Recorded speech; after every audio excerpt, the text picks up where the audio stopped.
국민의힘이 대참패한 이번 총선이 끝나고 나니 총선 기간 동안 있었던 국민의힘 내부 사정이 하나둘씩 드러나고 있습니다.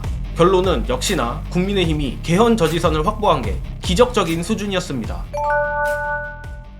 그간 언론에 나왔던 국민의힘 싱크탱크인 여의도연구원 내부 여론조사가 대부분 사실이었던 것으로 드러났습니다.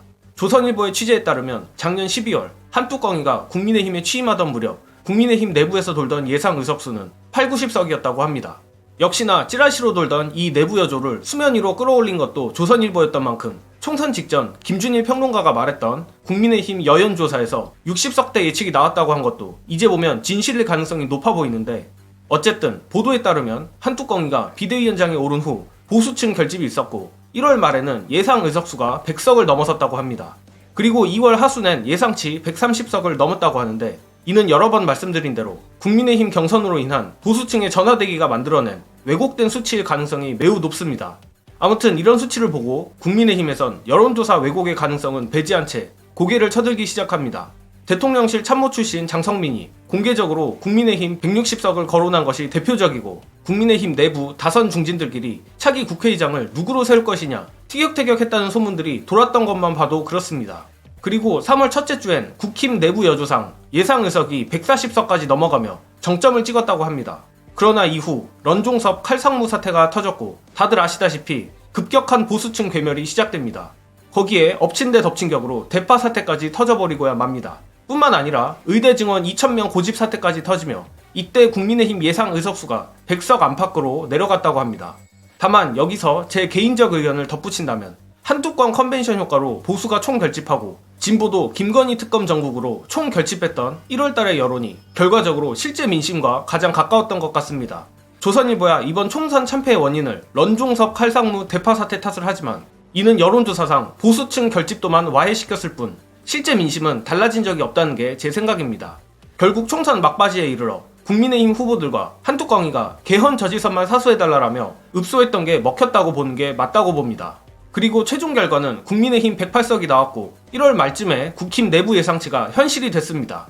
이를 한동훈 덕에 100석을 지켰다고 해석할 수도 있고, 한동훈의 최악의 선거 캠페인이 선거를 망쳤다고 해석할 수도 있습니다. 그러나 한동훈이건 한동훈 할아버지건 이번 선거의 최대 핵심은 35% 정도로 예상됐던 나팔국들이 여전히 무려 45%나 된다는 충격적인 사실이라고 생각합니다. 민주당은 이에 대해 매우 경각심을 가지고 차후 선거에 대비해야 될 것으로 보입니다. 그리고 마무리하자면 개혁신당 얘기를 조금 해봐야 할 것 같습니다.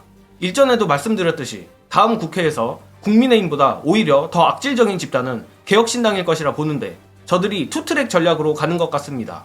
천하람의 입을 통해선 야당 지지자들의 호응을, 이준석의 입을 통해선 보수 코어층의 호응을 이끌어내는 것입니다.